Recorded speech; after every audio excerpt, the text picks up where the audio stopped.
उएं त CM साहब चयो त 9 लाख क्यूसिक ताईं बची सघे थो, 8-9 लाख क्यूसिक ताईं, पर इहो बि गॾो गॾु ॿिनि बंदनि जो ख़ासि तरह मुराद अली शाह साहब ज़िक्र कयो, हिकिड़ो शेंक कादरपुर वारो घोटकी वारो, ॿियो के बंदि ही जो कंदकोट वारे पासे, चवनि त ही टुटी सघनि था या ही बचे वनरेबल यानी नाज़ुक हंध ॿिया बि आहिनि, बिल्कुलु तमामु घणा आहिनि, उन ते पोइ था अचूं।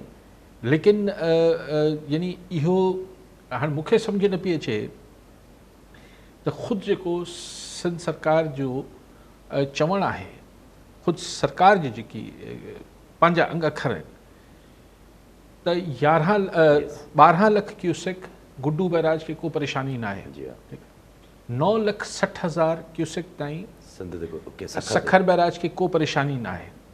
अॼु CM साहब चवनि था असां बंदनि जी हाइट 6-6 फुट मथे कई आहे मिटी, त मूंखे सम्झाए, आउं जेको कंफ्यूज़ड आहियां त अगरि 8 लाख क्यूसेक ताईं बि पाणी अचे पियो त माना असांजा स्ट्रक्चर यानी मेजर स्ट्रक्चर जेके आहिनि सखर ऐं गुड्डू ऐं सखर, इहे त ख़ैर आहे सेफ आहिनि, छाकाणि त पाण चओ था 12 लाख ताईं गुड्डू खे परेशानी न आहे, 9,60,000 9.5 लाख चलो ॿधूं ताईं सखर बैराज खे परेशानी न आहे, त 8 लाख क्यूसेक त माना ॿिनी हंधनि त निकिरंदा न, त पोइ ही पैनिक छा आहे?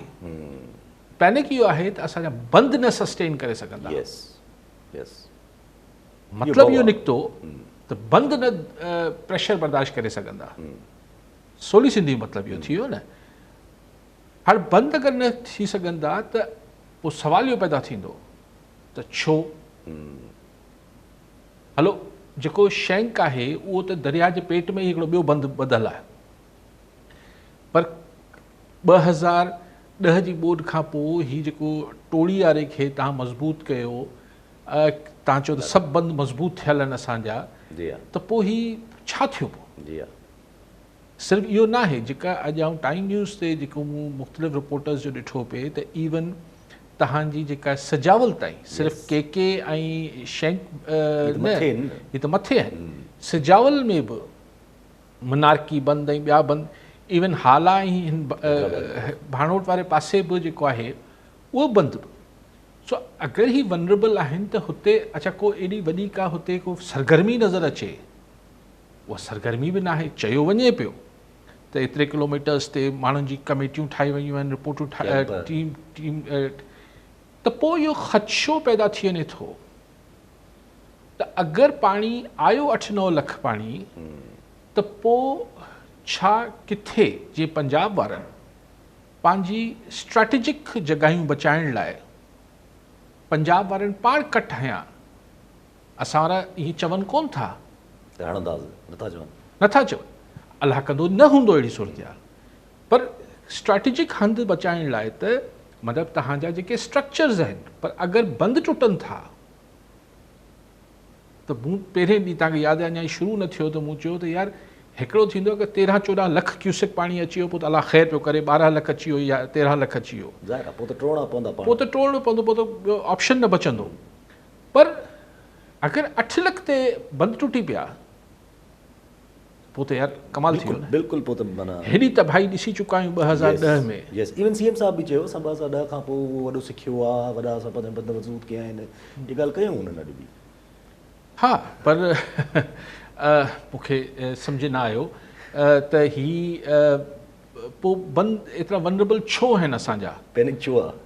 अच्छा, ॿी ॻाल्हि जेका पैनिक वारी आहे, मूंखे 2010 जी इतफ़ाक़ सां ॻाल्हि यादि आहे त 2010 में बि इहो ई कमु पाण कंदा हुआसीं, ऐं इहो ई शो कंदो हुउसि त उन महिल शदीद शिकायत सरकार खे हूंदी हुई।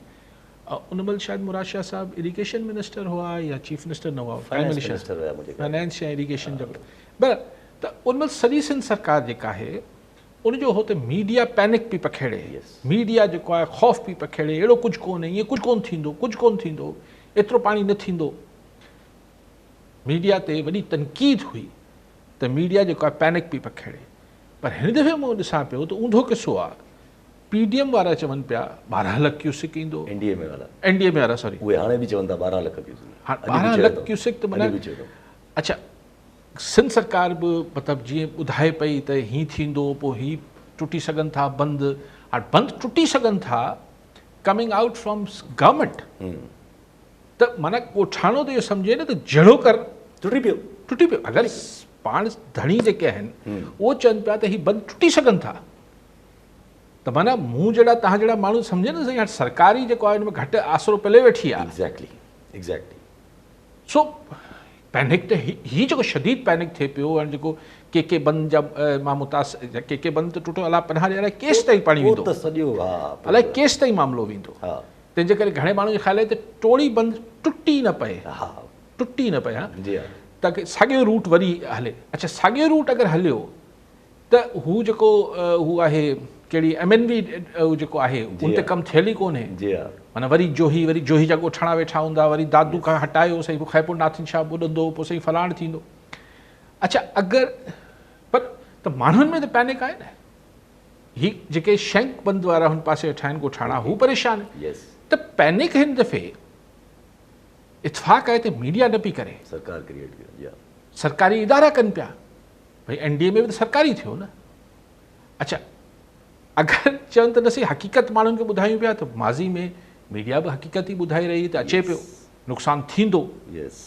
अच्छा, हिन दफ़े इतफ़ाक़ सां ऊंधो आहे, सरकारी इदारा चवनि पिया त वॾी तबाही जो ख़तरो आहे। अच्छा, जेके मीडिया में इंडिपेंडेंट रिपोर्टर्स या हू कैलकुलेशन्स कनि पिया, हू चवनि था त भई 7-7.5 लख खां त मथे पाणी नज़र ई न पियो अचे, हींअर बि न पियो अचे। हाणे थी सघे थो त मीडिया वारनि जी कैलकुलेशन्स ग़लति हुजनि, पाणी आहे दरिया बादशाह आहे, ठीकु आहे, ऐं पर दिलि करे थी अलाह करे त हीअ सही हुजे, एतिरो पाणी न अचे जो तबाही अचे। लेकिन हिन दफ़े बिल्कुलु अपोज़िट थी वियो आहे। माज़ी में मीडिया ते इल्ज़ाम हो त पैनिक पई पखेड़े, हिन दफ़े सरकारी इदारा पैनिक पिया पखेड़े, मीडिया चए पई न अञा एतिरी ॻाल्हि न आहे। इंट्रस्टिंग ॻाल्हि आहे। गुलाम हसन चांडियो बदीन मां। जी चांडियो साहब, छा चवणु चाहींदा? काज़ी साहब खे हिकिड़ो आम मसइले ॾांहुं ध्यानु छिकायां थो, पाण पंहिंजे प्रोग्राम में उन ते रोशनी विझनि। सिंधु दरिया में जीअं त वॾी ॿोॾि अची रही आहे, जंहिंजे नतीजे में सिंधु दरिया जे ॿिन्ही तरफ़ यानी उभरंदे ऐं उलंदे में कचे जो इलाइक़ो मुकमल तौर ते ॿुॾी वेंदो ऐं ॿुॾणु बि खपे, कचे जो हुस्न उन में आहे। लेकिन हिकु अहम नुक़्ते ॾांहुं ध्यानु छिकायां थो त उहो सबबु कचे में मौजूदु झंगली जीवत, ख़ासि तौर ते तितर, पाड़ा, साहा ऐं मिरूं ऐं ॿिया रेढ़ियूं पाईंदड़ जानवर जान बचाइण लाइ कचे मां ॿाहिरि बचा बंदि पार करे फसलुनि, वॾी कद वारनि फसलुनि जहिड़ो कमंद ऐं सर या कांह जे ॿूड़नि, बबुरनि जे हुरियुनि, अक जे ॿूड़नि ऐं ॿिनि डिघी कद वारनि फसलुनि में पनाह वठनि था। मगर अफ़सोस सां चवणो थो पवे त कचे खां ॿाहिरि शिकार जे शौक़ीन उन में बाअसर बि आहिनि ऐं आम माण्हू बि अची वञनि था। उन्हनि कचे मां आयल झंगली जीवत जेके पनाह जे लाइ आयल हूंदा आहिनि कचे खां ॿाहिरि, उन जा पेरी सुञाणींदड़ पेरियुनि जी मदद सां पेरा खणी जिते उहे जानवर ऐं पखी लिकल हूंदा आहिनि उन्हनि खे बंदूकनि, मुख़्तलिफ़ ॼारनि, कोड़कियुनि, पंजोड़नि, ख़ासि तौर ते फाड़नि ऐं मिरूं खे पकड़ण ऐं सहनि खे पकड़ण लाइ जेके ॼार आहिनि उन ज़रिए शिकार करे उन्हनि जानवरनि जो बेदर्दी सां नसुलकशी कनि था। उन लाइ काज़ी साहब पंहिंजे हिन मक़बूल प्रोग्राम में आवाज़ उथारीनि ऐं कचे जी डेमोग्राफी ते लिखंदड़ मशहूरु कालम नवीस जनाब मुश्ताक अहमद बाग़ानी साहब खे ताक़ीद कनि त उनजो पंहिंजी रोज़ाना पंहिंजी अख़बार में आर्टिकल। जी ठीकु आहे साईं, ॿियो बि कॉल आहिनि। सुहेल शेख कराची मां। जी शेख साहब, छा चवणु चाहींदा? यासिर तव्हांखे सलाम, कई साहब खे सलाम। मुंहिंजो सुवालु इहो आहे त ही जेके ॿोॾ दरिया, सिंधु दरिया, सतलज अचनि पियूं ऐं ॿोड़े पियो वञे, 2010 में ॿोड़े वियो, जेको मेन इशू हलनि पिया बानी PTA जो हुयो, इशू हुयो, छा उन्हनि खे डाइवर्ट करण जे लाइ इहे बि कनि पिया मुल्क में बोर्ड जी सूरत में त माण्हुनि जो ध्यानु छिकियो वञे ऐं माण्हुनि जो ध्यानु सॼो हिन तरफ़ हलियो वञे। ऐं ॿियो इहो त अॼु ख्वाजा आसिफ़ चयो त डैम ठाहिण जी मुल्क जी सख़्त ज़रूरत आहे।